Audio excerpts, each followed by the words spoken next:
Shut off the water supply at the valve by the base of the tank before removing the toilet to prevent spills and leaks.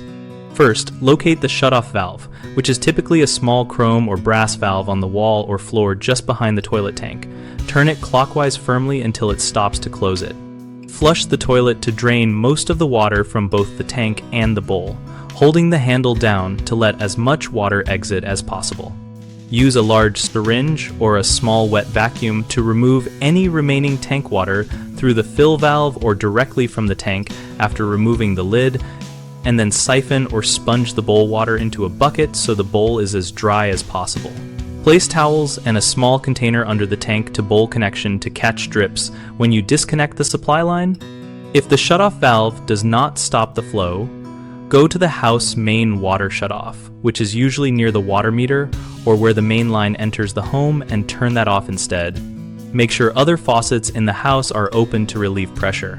After the water is off and fixtures are drained, disconnect the supply line with an adjustable wrench and cap the pipe or plug the opening to prevent small debris from entering until you are ready to remove the toilet.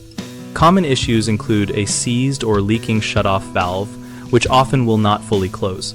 If that happens, try turning it back and forth gently to free it, but be prepared to shut off the house main if it still leaks and replace the valve later. Another frequent problem is remaining water in the bowl or tank, which can cause messy spills. Remove the tank lid, use a syringe or wet vacuum to extract water from the tank, and a siphon or sponge for the bowl, and keep towels and a bucket handy. A third concern is accidental contamination from residual water on the floor or flange. Protect flooring with waterproof pads, work slowly to avoid splashing, and clean and disinfect the area promptly after removal.